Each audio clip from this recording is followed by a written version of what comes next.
Okay, so this is night 2. We went to the Sky Bridge this morning, which is right up there. Very short ride, went to the Sky Bridge. Beautiful views. I'm posting a video. Beautiful views, but a little bit of a crowded nightmare.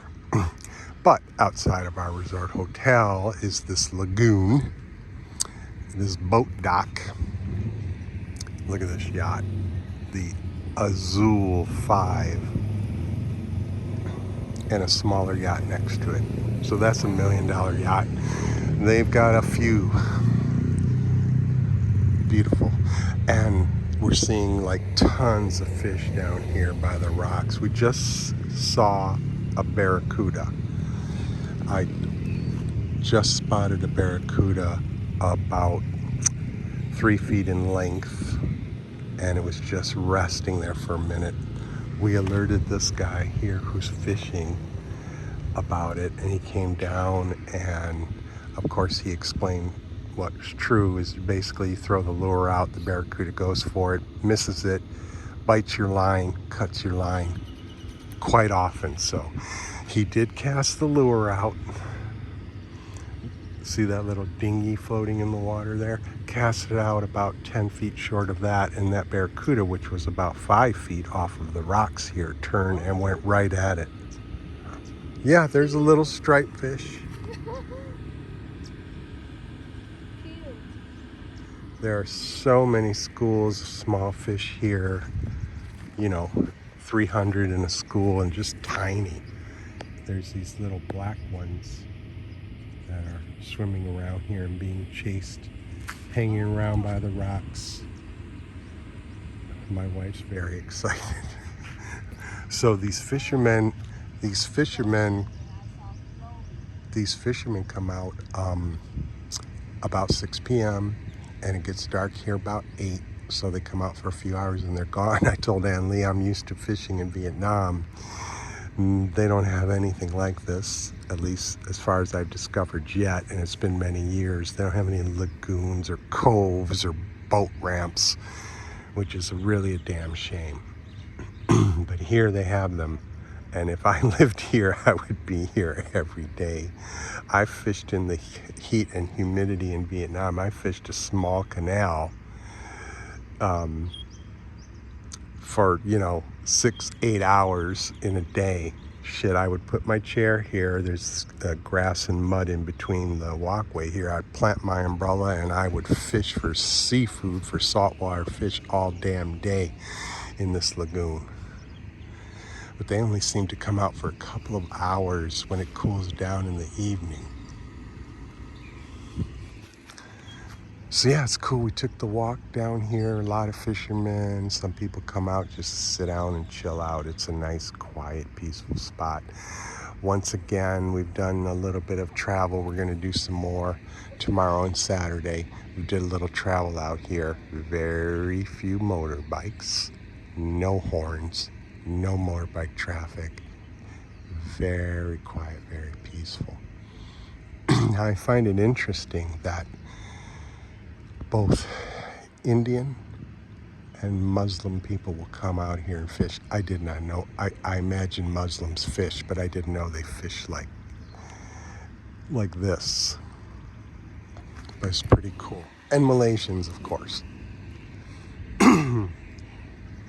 But this is part of this is what we came out here for. We're really enjoying our stay here so far. We're going to do some more exploring of the island and hit a few more stops. We're only here for 4 days, so we can't get crazy, but there are a few other places and a couple other beaches we want to hit.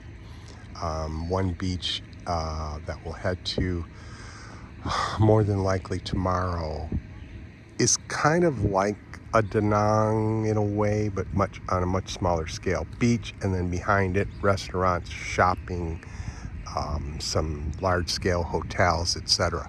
So we're looking forward to that. One nice thing also about Langkawi that we noticed is when we were over here sitting in our beach lounge chairs, there's another cove over here with a few islands in it. I believe I've featured that in one of my recent vlogs.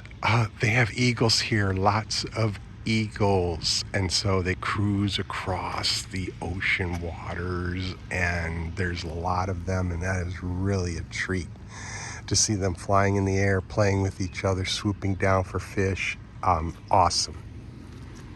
Here comes some more fishermen.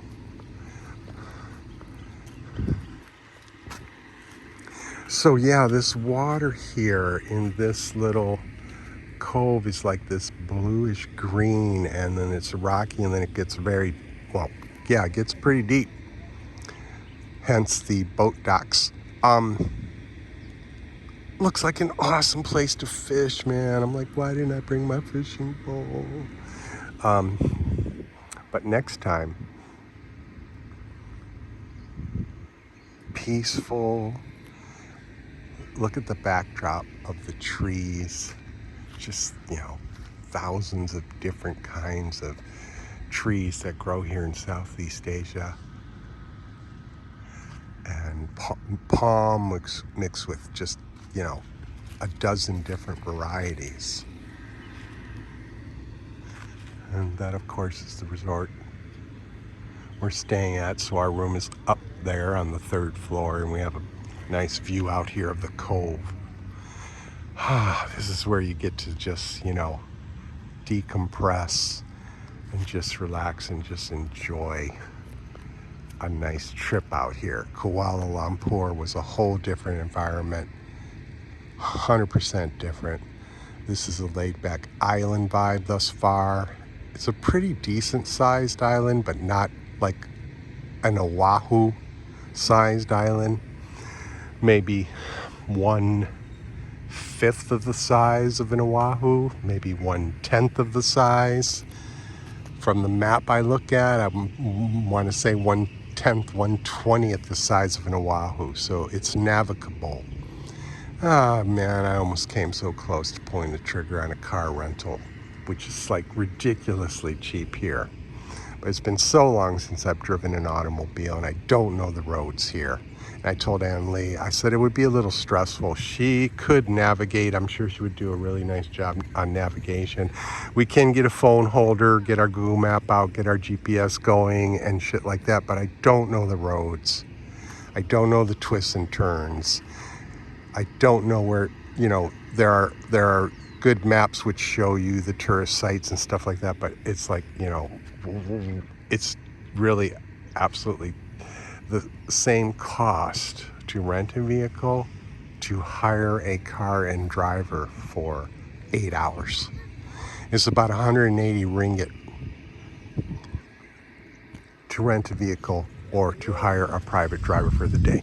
Grab, easy here. Nothing is more than 45 minutes away, which is why I'm trying to determine the size of the island. But anyways, we're just going to take Grab cars to go to a few more places. Saturday, we have reserved with the hotel a trip that includes a boat ride, and we're going to go around a little bit on the northwest part of the island and go through some of the mangroves. We'll see hopefully a lot of wildlife and nature out there. So that's a 10 a.m. to 1:30 p.m. quick 2-hour trip. Should be pretty cool. We're gonna go shower and get ready to go to dinner. Peace.